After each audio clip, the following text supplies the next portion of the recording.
পৃথিবীর বুক জুড়ে ছড়িয়ে থাকা এক অবিশ্বাস্য বিস্ময়, এক নিশ্চিম প্রান্তর যেখানে জীবন প্রতিদিন লড়ে বাঁচার জন্য।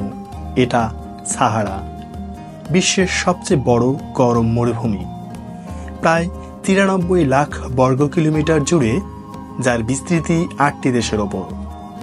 এ যেন এক জলজান্ত সমুদ্র, কিন্তু বালুতে গঠিত।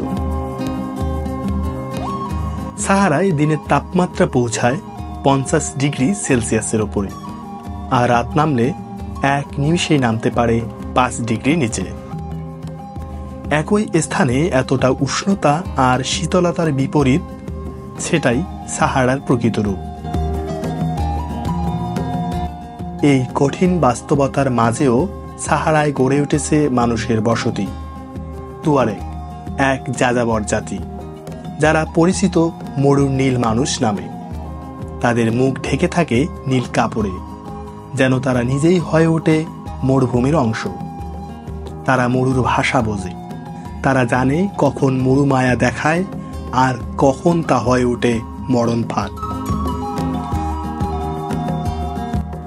তুয়ারেগদের চা পানের রীতিতে আছে জীবনের দর্শন। প্রথম কাপ তেতো, জীবনের কষ্টের স্বাদ।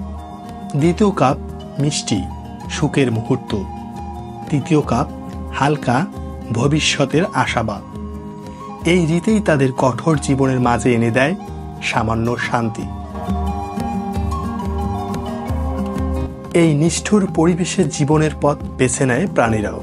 ফেনিক্স ফক্স, আফ্রিকার ছোট শিয়াল, যার কান বিশাল, তাপ নিয়ন্ত্রণ ও শিকারের শব্দ শোনার জন্য। আর উট, মরুভূমির জাহাজ, যে টানা 1 সপ্তাহ চলতে পারে 1 ফোঁটা পানি ছাড়াই। অল্প অল্প বৃষ্টির অপেক্ষায় থাকে সাহারার গাছেরা। তারা চুপচাপ কিন্তু প্রাণবন্ত।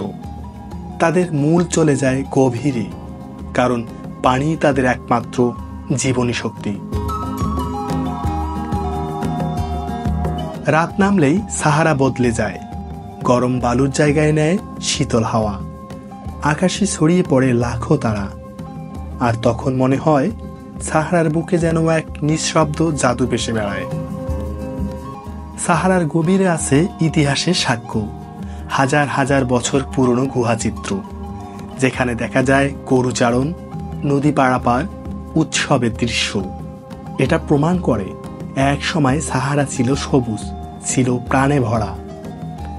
সেটাই ছিল সাহারার প্রাচীন রূপ, যা আজ হারিয়ে গেলেও রেখেছে নিজের ছাপ।